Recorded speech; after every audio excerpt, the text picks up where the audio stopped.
Megan Geralt from Bluestem Restaurant in Kansas City, Missouri, and today I'm going to make our stone fruit cobbler from Bluestem, the cookbook. It's in our summer section, and it features a variety of fresh summer stone fruits typically, so nectarines and peaches are featured in the recipe.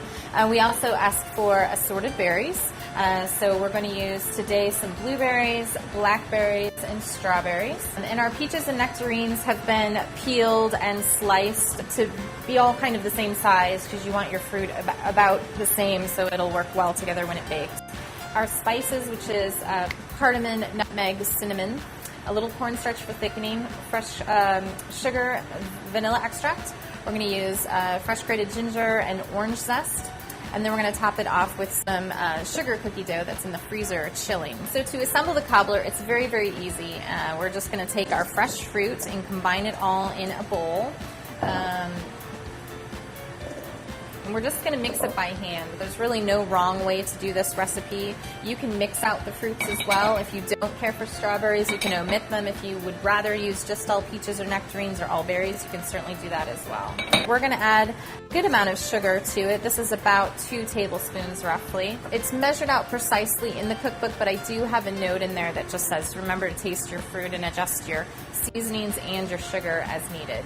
Our seasonings, like I said, this is just cinnamon, cardamom, nutmeg, and we're just going to give it a little bit of a touch on there. Our peaches are really, really juicy, but our fruit is pretty firm, so I think about 2 tablespoons of cornstarch will work just fine with that. And what I like to do is mix it by hand at this point. Once you've got the fruit tossed in your seasonings and your sugar and your cornstarch, then you want to use a fresh orange, tangerine, or any kind of citrus really works. Lemon is also nice. And you just want to give a nice fresh grate of zest into the fruit. I also like to add some fresh ginger as well. And we're just going to zest some of that in there as well. You can really make this recipe your own.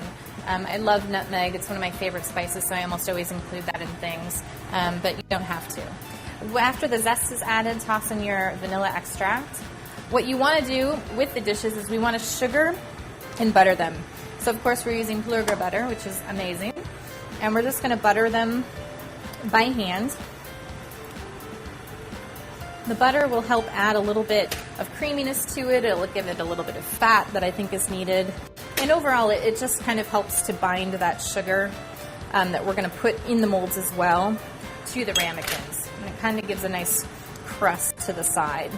Once you have your ramekins buttered and sugared, you're going to spoon in the fruit just until it mounds. You want a nice mound of fruit on top.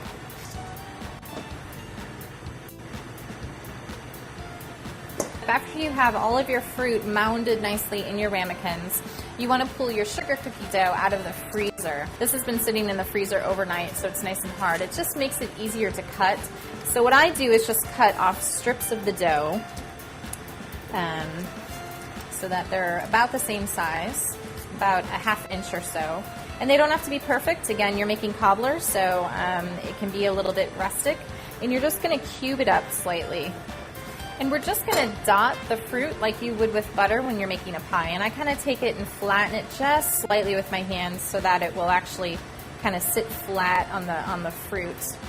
And you know, anywhere from about 3 to 4 pieces. It's a little bit of a balancing act at first to get them stuck on there. But once they bake, they're all going to bake down together. And remember, your fruit will shrink slightly, so they won't be as tall as you see here after they come out of the oven.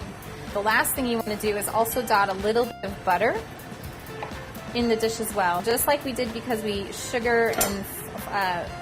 buttered and sugared the dish, you also want to add just a touch more of butter into the actual cobbler. Again, you're going to add a little bit of that milky creaminess that butter gives when it melts and bakes into things, just like a pie.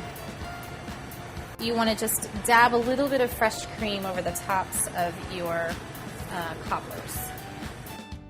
And then lastly, we do a little bit of cinnamon sugar on the top. So again, you're adding just a little bit more sugar on the top, which is why you want to go careful with your fruit, not to over sugar it, because you have it in the ramekins, you have it on top as well. And those are your cobblers. They should be kind of big and mounded, and Lots of goodness inside, and then you're going to bake them at about 350 degrees. You want to go a little bit hotter than you normally would, just to give a nice blast of heat to them. You want to bake them till they're golden brown on top and till the fruit is bubbling inside, kind of like a pie would look when it's getting out of the oven. This is Megan Gerolds from Bluestem Restaurant in Kansas City, Missouri.